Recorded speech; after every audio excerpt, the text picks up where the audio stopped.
નમસ્તે મિત્રો, હું છું પૂજા અને હું આજે બનાવવાની છું મમરાના લાડવા। તેના માટે આપણે જોઈતા પ્રમાણે તેલ લીધું છે। જુઓ છો, તેલ આપણે થોડુંક જ ઉમેરવાનું છે। જોઈતા પ્રમાણે આપણે તેલ ઉમેરી અને પછી આપણે તેમાં ગળ નાખવાનો છે। જુઓ છો, આવી રીતે મેં ગળને નાની કચુંબર કરી લીધી છે। એને આવી રીતે આપણે ગરમ તેલમાં નાખી દેવાની છે।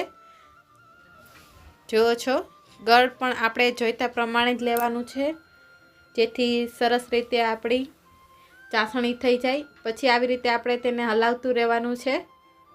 જુઓ છો, અને જ્યાં સુધીને આપણો ગળને ચાસણી આવી રીતે ધીમી આંચ ઉપર જ આપણે પકવવાની છે। જુઓ છો, તેમાં જેટલી નાની નાની ગોટલી રહી ગઈ હોય તેને આવી રીતે આપણે ભાંગી અને સરસ રીતે આપણે તેની ચાસણી બનાવવાની છે।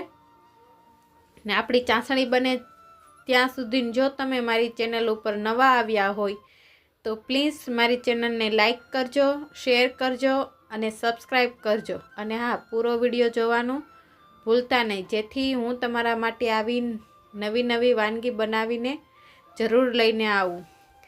આપણે ઉત્તરાયણમાં આપણે મમરાના લાડવા બનાવવાના હોય છે, જેથી હું તમને આ વિડીયો પહેલાં જ મોકલું છું આજે, જેથી તમે ઉત્તરાયણને દિવસે સરસ રીતે તમે મમરાના લાડવા બનાવી શકો।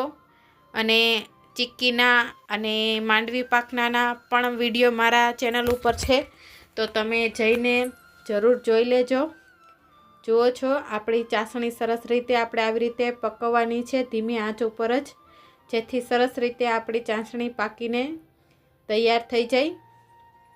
જુઓ છો, જ્યાં સુધી તે ઘટ એટલે કે આમ ડાર્ક કલર થઈ ન જાય ત્યાં સુધી આપણે આવી રીતે હલાવતા જઈ અને ચાસણીને પકવવાની છે, જેથી સરસ રીતે આપણી ચાસણી પાકીને તૈયાર થાય અને આપણા લાડવા પણ સરસ રીતે બનીને તૈયાર થાય। તો જો તમે પહેલી વાર જ બનાવતા હોય તો મારો આ વિડીયો જરૂર જોજો। જુઓ છો, આપણી ચાસણી પાકી ગઈ છે। હવે સાંજીના ફૂલ આવે છે તે આપણે થોડોક એક ચપટી તેમાં ઉમેરવાનો છે અને પાછું આપણે ગેસ ઉપર અથવા ચૂલા ઉપર મૂકી અને તેને સરસ રીતે આવી રીતે હલાવવાનું છે। જુઓ છો, આપણા ગળનો કલર પણ બદલી ગયો છે, વ્હાઈટ થઈ ગયો છે, જેથી આપણે ખારો જે નાખ્યો છે તેનાથી આપણો ગળ ફૂલીને તૈયાર થશે। તેથી આપણે મમરા નાખીશું તે બધી જુઓ છો, મેં આ મમરા લીધા છે માધવના, તમે કોઈ પણ મમરા લઈ શકો છો।